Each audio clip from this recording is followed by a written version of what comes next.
আচ্ছা, কেউ কি ১০০% নিশ্চিত হয়ে বলতে পারে যে তার সামনের মানুষটা সত্যি বলছে?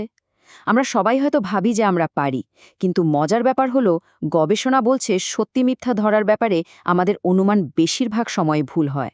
তো আজকে আমরা স্পাই দ্য লাই বইটা থেকে সিআইএ এর এমন একটা কৌশল শিখব যেটা আমাদের এই সাধারণ ধারণাকে পুরোপুরি পাল্টে দেবে। প্রশ্নটা খুবই সোজা, তাই না? কিভাবে বুঝব কেউ মিথ্যা বলছে? কিন্তু এর উত্তরটা মোটেও সহজ না, কারণ মিথ্যা তো আমাদের চারপাশে ছড়িয়ে আছে, সাধারণ আড্ডা থেকে শুরু করে বড় বড় ব্যবসায়িক মিটিং পর্যন্ত। এই আলোচনাতে আমরা এই জটিল ধাঁধার একটা দারুণ সমাধান খোঁজার চেষ্টা করব। তো আসল কৌশলে যাওয়ার আগে আমাদের একটা খুব জরুরি কাজ করতে হবে। আমাদের মাথা থেকে সেই সব পুরনো ধারণা ছেড়ে ফেলতে হবে, যেগুলো আমরা হয়তো সিনেমা দেখে বা লোকের মুখে শুনে শুনে শিখেছি। চলুন আগে দেখে নিই মিথ্যে ধরার সবচেয়ে বড় মিথ বা ভুল ধারণাগুলো কি কি। এই লক্ষণগুলো আমাদের সবারই খুব চেনা, তাই না? কেউ চোখে চোখ না রাখলে বা একটু ছটফট করলেই আমরা প্রায় ধরেই নিই যে সে নির্ঘাত মিথ্যা বলছে।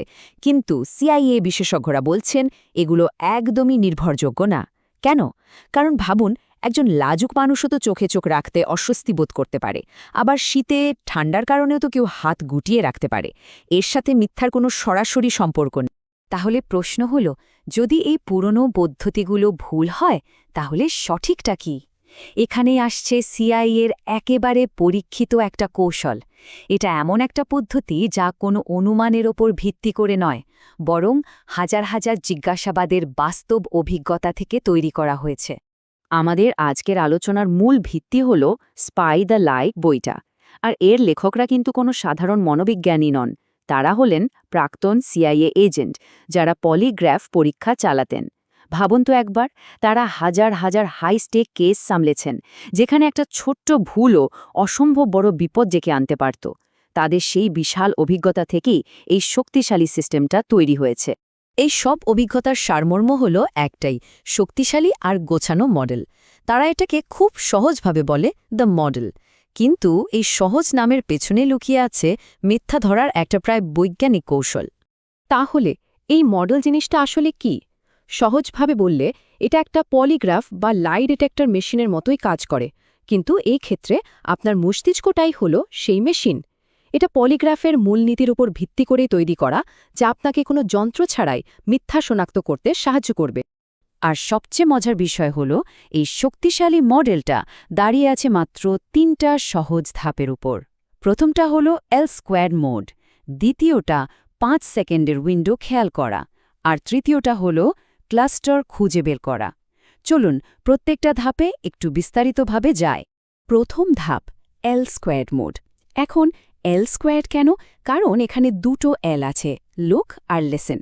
মানে হলো আপনাকে শুধু কান দিয়ে শুনলে হবে না, একই সাথে চোখ দিয়েও দেখতে হবে কেউ কি বলছে, আর বলার সময় তার শরীর কি বলছে, এই দুটোই একসাথে খেয়াল রাখতে হবে। দ্বিতীয় এবং সম্ভবত সবচেয়ে গুরুত্বপূর্ণ নিয়ম, সময়। যে কোনো প্রতিক্রিয়া তখনই গুরুত্বপূর্ণ যদি সেটা প্রশ্ন করার প্রথম ৫ সেকেন্ডের মধ্যে আসে। কেন বলুন তো? কারণ এরপরে মানুষের মস্তিষ্ক একটা গুছিয়ে বিশ্বাসযোগ্য মিথ্যা বলার জন্য যথেষ্ট সময় পেয়ে যায়।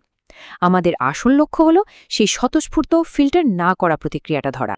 আর ৩ নম্বর নিয়মটা হলো একা কোনো সংকেতকে একদমই গুরুত্ব না দেওয়া। মানে কেউ একবার ঢোক গিলল বা একবার হাত নাড়ালো, এর কোনোই অর্থ নেই। আপনাকে সেটা পুরোপুরি উপেক্ষা করতে হবে। আপনাকে খুঁজতে হবে ক্লাস্টার, মানে সেই ৫ সেকেন্ডের উইন্ডোর মধ্যে একসাথে ২ বা তার বেশি সন্দেহজনক আচরণ। এর পেছনের মনোবিজ্ঞানটা কিন্তু দারুণ। ভাবুন, সত্যি বলাটা হলো একটা মসৃণ হাইওয়েতে গাড়ি চালানোর মতো, খুব সহজ। কিন্তু মিথ্যে বলা হলো একই সাথে গাড়ি চালানো, ম্যাপ দেখা আর ফোনে কথা বলার মতো। মানে মস্তিষ্কের উপর প্রচণ্ড চাপ বা কগনিটিভ লোড পড়ে। সাধারণ পদ্ধতি এই চাপটা শুধু মাপার চেষ্টা করে, কিন্তু সিআইএর পদ্ধতি হলো প্রশ্ন করে এই চাপকে আরও বাড়িয়ে দেওয়া।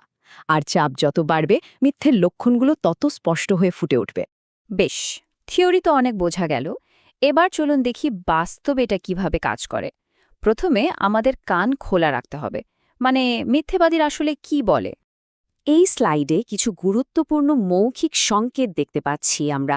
যেমন কেউ সরাসরি আমি এটা করিনি না বলে যদি বলে আমার দ্বারা এই কাজ করা সম্ভব না, তাহলে এটা একটা রেড ফ্ল্যাগ হতে পারে। আবার আপনার প্রশ্নটাকেই যদি সে রিপিট করে তাহলে বুঝতে হবে সে হয়তো উত্তর বানানোর জন্য একটু সময় নিচ্ছে। এছাড়াও খেয়াল রাখতে হবে সে কি সরাসরি উত্তর দিচ্ছে নাকি পাশ কাটিয়ে যাচ্ছে বা হঠাৎ করে আক্রমণাত্মক হয়ে উঠছে কিনা। আমরা কি শুনতে হবে তা তো জানলাম, এখন চলুন দেখি আমাদের কি দেখতে হবে, মানে মিথ্যাবাদীরা ঠিক কি করে। এবার আসি বডি ল্যাঙ্গুয়েজের দিকে। অবচেতনভাবে মুখ বা চোখ ঢাকার চেষ্টা করা একটা বড় সংকেত। কোনো কঠিন প্রশ্নের উত্তর দেওয়ার ঠিক আগে গলা খাকারি দেওয়া বা জোরে ঢোক গেলাও কিন্তু খুব গুরুত্বপূর্ণ। আর সবচেয়ে বড় অমৌখিক সংকেত হল কথা আর কাজের মধ্যে অমিল, যেমন মুখে বলছে হ্যাঁ কিন্তু মাথাটা অজান্তেই নায়ের ভঙ্গিতে নড়ছে।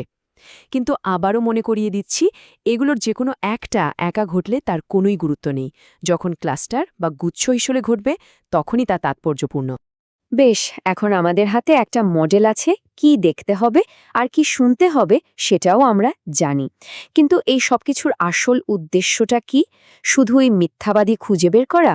না, এর আসল লক্ষ্যটা আরও অনেক গভীর, আর সেটা হলো সত্যটা খুঁজে বের করা।